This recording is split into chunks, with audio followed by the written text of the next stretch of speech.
Welcome to the next chapter of As the Story Grows. I'm Brian Patton. 2 pods in 1 week. Let me give you a behind-the-scenes look for a minute. I booked too many guests. Look, I love music, and I get so many bands and records sent my way, and I struggle to say no. Don't get me wrong, I say no to a fair bit. If it's on the podcast, it's because I love the music, and I want to be able to share it with you, the listener. But it's tough when I interview 8 bands, and they all have records coming out in the same 2 weeks. I have 12 episodes that I've already recorded, and I have more interviews happening every week. So I decided to try something different and give you guys 2 podcasts this week. Maybe this trend will continue. We'll see how you guys respond. On today's episode, we welcome Connecticut post-hardcore / emo newcomers Montclair to the podcast. Montclair released their new EP, The Stars Will Look Down Upon Us, back in May. The band released an EP called Life in an Afterthought back in 2021, and the standalone single Who I Left Behind back in January. So lots of music to dive into and check out. Matt, Max, and Nick talk about their musical influences, the band's formation, and the process of writing lyrics. This is a new band worth checking out and keeping tabs on. I don't think this is the last we're going to hear from them. So I hope you guys enjoy getting to know Montclair. Walking alone on this pre-cut path, I reach a pool of water, and in it my reflection stares back. I begin thinking of who I am now, and who I left behind. Body on the floor, face is blue. It can't feel the warmth of the room, and I can't feel the heartbeat. 5 minutes later, he gets on his feet, gets in the car and drive away. Son, I love you, but you can't stay. I don't want you to pass away. Once he told me a lot has happened today. Death rattle. Everything feels so fragile. Why this have to happen to you? I'm Matt. I play bass. I'm Max. I sing. And I'm Nick, and I play guitar. Rad. I kind of play guitar too sometimes. Yeah. Sometimes. How are things going in Connecticut? Yeah, Yeah, pretty. As good as Yeah. Connecticut can get. it's getting warm. It was Yeah. like Yeah. hot yesterday. Mhm. Nice. How has Connecticut been over the last 2 years, especially early on pandemic? Were you guys more on the tighter lockdowns or no? Yeah, it's been pretty crazy, but we've been more active with precautions and stuff than most places, I think. Yeah. Yeah, I'd say so. Yeah. Yeah. I got COVID in 2020. Oh man. Yeah. Aside from that, I haven't. Seems so long ago. Yeah, I know. My sister just got it actually a couple days ago. Really. Or yesterday actually. Wow. Yeah. Yeah. Right now, yeah. Yeah. Yeah, for real. Yeah. That's cool. Well, why don't you just tell me how each of you got into music, and what led you to play the instrument you play? Think I'll start. Yeah. All right. I kind of come from a musical family, so it wasn't too hard for me to get into it. Played music in school. And then my dad was a bass player, so I asked for a bass for my birthday one year and kind of taught myself. But yeah. And then I met these guys last year in May. They hit me up on Instagram. Was it 1 year? Yeah. 1 year ago. Yeah. Okay. That's right. And Yeah. we've been together ever since. Just clicked, Yeah. Yeah. What about you, Max? I started playing guitar when I was 7, and I played. Well, I never really stopped, but in middle school, I switched from saxophone to drums in band class, Nice. and because I just kind of hated playing saxophone. But and then I started playing drum set and stuff, and I had lessons, and then I met Nick in high school, and we had a metal band. That's really shit. Testing time. Yeah, and I played drums. And then at the end of high school, I started getting into guitar again and writing folkish music, but then it turned into indie music, and I started singing. And Tree yeah. Hermit, check it out. Yeah, Dream no, Hermit, Dream Hermit. Dream Hermit. No, Tree Dream Hermit's Hermit's the the art. Instagram. Yeah. Yeah. But yeah, and I was really into like indie music and singer-songwriter-ish at first, kind of, and then it started like warping into more like pop punky stuff, and yeah, then we ended up here eventually. But Yeah. Yeah. Yeah. And then I guess I don't know, same as Matt, kind of. My dad is a guitar player, so I just grew up watching him play. He was nice enough to let me like bastardize his 78 Strat and put it in drop C when we were playing in our metal band. Nice. And yeah. eventually bought my own guitar, just learning on my own and stuff. about like 20 guitars. Yeah, now I have quite a collection, as anyone who plays guitar knows. And yeah, me and Max played in the band in high school. Moved down to Nashville for a bit and then reconnected with Max as I was moving back, and here we are. Nice. Why'd you go to Nashville? I studied audio engineering. Okay. Yeah, I'd like mix the EP that we have coming out, mix some of Max's like earlier projects. Yeah. That's cool. What was the name of your metal band in high school? Okay. Hatchet Hill. Hatchet Hill. Yeah, very edgy. It's not bad. That's Yeah, it could have been worse, I suppose. It was named after a street in like a neighboring Like town. Granby or something. yeah. Yeah. Mhm. That's funny. Yeah, I was going to ask about Montclair. That sounds like a street name too. Like, It actually Yeah. was too. Just local street names can't go wrong. Yeah. yeah, I feel like that's a theme. I feel like I've talked to a bunch of people recently, and it's like, yeah, that's just the street X band member lives on. It's just like we need a band name. That street name works. Yeah. I was Yeah, like exactly. really trying to think of band names, and I was really struggling. And I went for like a walk at night, and then I came across this street called Montclair, like near my house, and I'm like, that's kind of cool.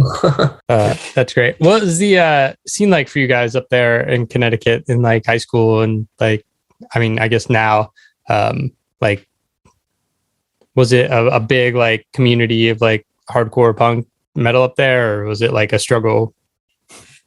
It was a pretty vibrant scene of like every genre, honestly. Yeah. Yeah. And, You talking now or back then? well, Well, that was like 27. I feel like Yeah, back well, then back we can then. only speak for the metal scene because I never really. Yeah, like I back just went to, then. like, the wet shit. Yeah, back then, like, I don't know, we were like younger, and at least like speaking for myself, like I didn't really know like what was going on. Like Mhm.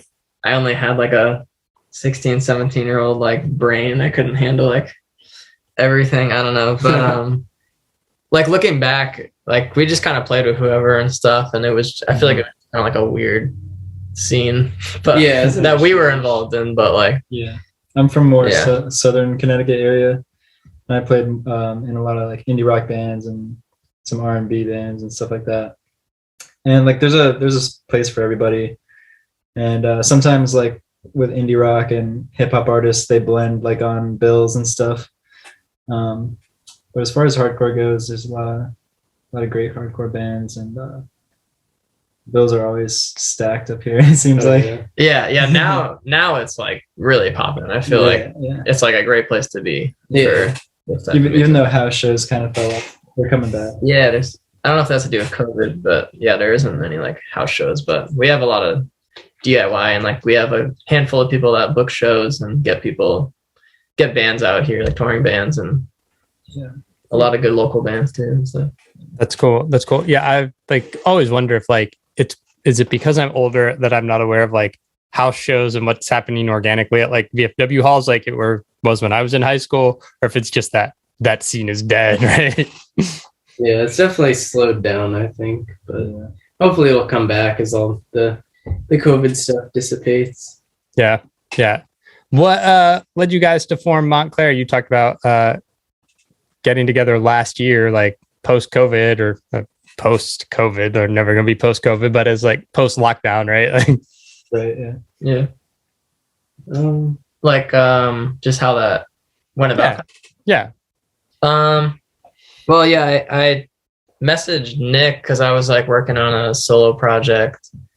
Was that before COVID or No, that was like Oh, that was- during. Yeah, that was like down. yeah, and he like mastered some of the song, or he mixed some of the songs and stuff. And then he was coming back, and then I was like, "Yo, we should like make this a band," and like, and yeah, then we got together, started writing songs, and and then we were looking for a bass player. So then I started like messaging people in bands on Instagram, and then I don't know even why I messaged you really, but just worked out. yeah. And then Matt just came over, and then we just it just all happened from there and stuff. Yeah, that first practice I remember though, like it felt like that was it. Yeah, I remember that like really vividly actually. Yeah. Yeah, I mean, you guys mentioned like you two are metal bands. You were doing indie rock. You were doing indie rock and hip hop. Like, what leads to this like fusion? I mean, the single "Who I Left Behind" is like, I mean, it's a hardcore song. Like, it's got like old school hardcore vibes. What led you in that direction? Oh, yeah. Well, for me, it was definitely something I wanted to do for a long time. I like to play everything and try to be well-rounded. I listen to a lot of crap, so it's like it was really fun to join a punk group for like the first time, basically. Mm-hmm. Yeah. What about you? I don't know. I feel like we all just kind of come from different background. I mean, like we all like listen to similar stuff, but in terms of like what we're like really into, like I'm really into the metal side. Like Matt is super versed in kind of everything, and Like the old school style. Yeah. So I think it's cool to just get like a combination of all these different influences. But you know, I mean, playing in a scene that's like mostly dominated by hardcore bands, like there's definitely a lot of hardcore influence that goes into things. Yeah, I was gonna say like seeing all the local bands, just like the music they're making and stuff, like you see them live and you're like, oh, that's sick. Like I want to like infuse some of this and like be a part of this. That's definitely part of it. Yeah. As like doing indie rock and like kind of developing your own voice singing, was it tough to transition into like hardcore screaming frontman or? I think, I mean, when I started out singing, I was like so shitty, and yeah, I was like so insecure in my voice. Like I didn't want to really put myself out there. Like it took me like a while to get confident, and then like once I started getting confident, I think everything just worked better and fell into place. But with like screaming and stuff, I remember in the band in high school, there was like one song that I like kind of sang on, and that came kind of naturally. But I like really, my voice would be like fucked up after like just singing like a line, like so like once I started actually singing later, I think I started to like figure out how to not hurt my voice with it. Yeah. And yeah, it took time, but yeah.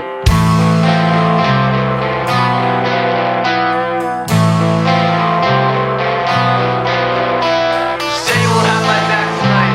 For this past block, only left one choice. The stars will look down as the wrath will take its course. All my spine will be back in the end. For us, no, I cannot win. But I am hopeful that one day I can say constantly, my friend. I've known you for the longest time, and I will be right by your side. It won't be an apology or an elegy for what. The Stars Will Look Down Upon Us, out May 13th.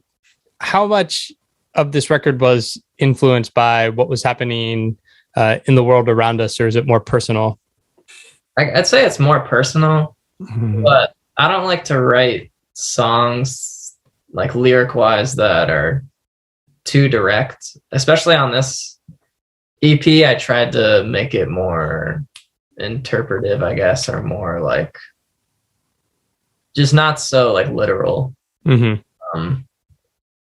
Yeah, I'd say it's more personal, but I think it could be interpreted for whatever, I guess. I think that's almost like an older emo thing too, where like, or I don't know, I mean, a lot of genres do it, but like, I think of like At the Drive-In a lot. Like they have a lot of songs where like the lyrics sound cool and the flows work well, but it's like, if you actually like look at the words, it's like, you can't really understand what the message is.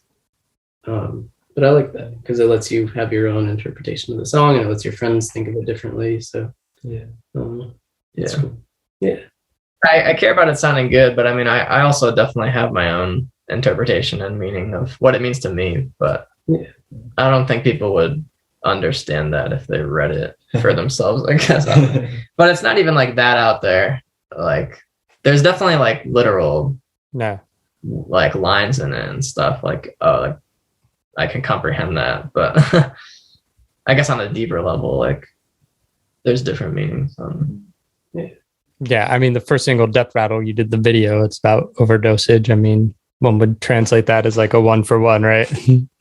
Yeah. That was actually the one song I didn't write the lyrics for. Our friend wrote those lyrics. But... Yeah.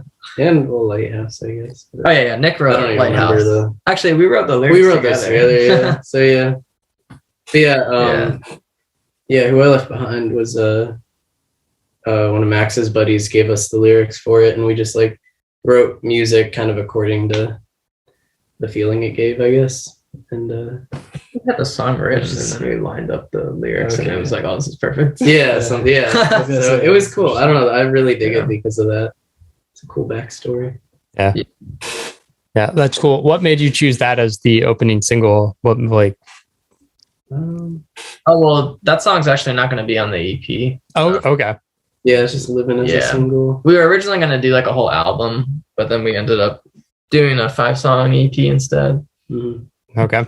And then we just cut that, or Who I Left Behind from it. Yeah. I kind of hate that song, honestly. We played it for about a year, so it's Yeah, we've been working on all these songs for like a whole year. Decided to finally put them out there. Yeah. Has it been tough, like, even though like restrictions have dissipated and dropped off, is it tough being a new band trying to like find your way onto bills and be like, hey, we have this thing coming out in like a world where everybody has stuff coming out all the time these days? Yeah, I don't know. I think with COVID, the biggest impacts has been just like shows. And, we have 2 tours, or we had like 1 tour canceled and then postponed again because of COVID. And I don't know. What do you think? When we first started playing, we didn't really have a problem getting onto bills. We played a ton in Connecticut. We just took like whatever we got asked to do, I guess. Yeah. Things were like really opening up at that point, and then they kind of shut down again when I think Omicron. Mm-hmm. Yeah. So, it's been like a roller coaster, but so far it's been fun. It's been really welcoming to be in the reception. Yeah. Is Who I Left Behind reflective of like the musical direction on this EP? I know it's not making the EP, but was it cut because it's like that's an outlier, or kind of? It's definitely like more hardcore than most of the EP. Yeah, a lot of the EP is more like emo inspired, emo driven, with like elements of hardcore and the more like melodic side of hardcore. Yeah, and even like pop punk. Yeah, there's a little bit of pop punk influence for sure. Cool. Well, the EP is out May 13th. What's the rest of this year look like? You guys trying to tour and hit the road, or are you going to try to keep it local and build outward? Yeah, we have a short run of show, like tour lined up in early June 2nd to June 9th, hopefully. Yeah. If all the shows work out and stuff. Yeah. Rest, we don't really have much planned after that, but hopefully we'll have some stuff planned. Work on that second EP. We're working on some new songs. Hopefully be out the later half of the year. Yeah. Do you feel unbound by any sort of like, because you're a new band, because music is so digital, do you feel unbound by any constraints of just like, we just put something out, we have to let it sit? It's just like, do you feel like we have constant this work cycle of like, get something out, or is it just like, we've been sitting on these songs and now we're inspired to write new songs, so we're excited about these, but we're also excited about these? I think it's more that, and I think it's nice that we can do most of the production. Like we did guitars and vocals and bass all just here in my room, so it's really just a matter of like, once we get drums down at a studio, we can kind of just do as much as we want and try new songs and demo stuff. And so I don't know. I think it's fun to like. We're excited about the EP coming out, but it's also exciting to start seeing how the new stuff is turning out. Yeah. It's always tough to know how to like time shit, Yeah, releases and stuff. yeah, and everyone says different stuff. Some people are like, we gotta every week post something new, and it's like, I don't know.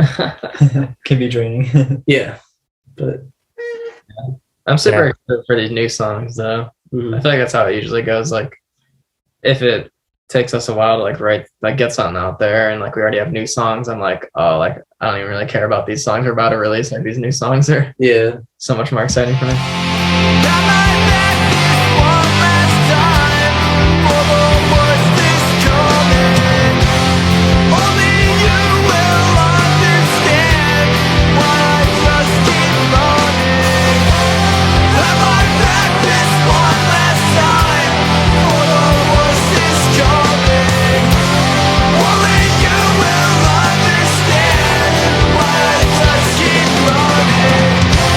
Well, I'm back this one last time for the worst is coming. Only you will understand why I just keep running. Why I just keep running.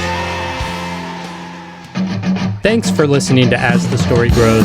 Our intro music was written and composed by Jeremy Hunt. The As the Story Grows theme is by Bob Nana. If you like what you hear, subscribe wherever you get your podcasts and give us a rating and review. If you'd like to support the show financially, you can join us at patreon.com/asthestorygrows. Be a part of our community and join the ongoing conversation over on Discord.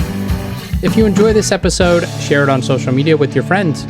Much appreciated, and thanks for listening. I never felt so young and alive as when I'm diving into a tune. And now I'm learning as I listen along, and the wheels are turning, and I started a song. One good word and I'm gone. Oh, as the story grows, the more I wanna know, the more I wanna show you. As the story grows, as the story grows.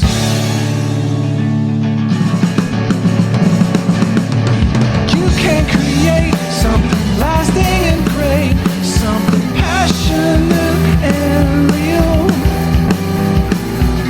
And I'll bring in my own good feelings, I'll sing it with meaning. Let's just attack it and never look back.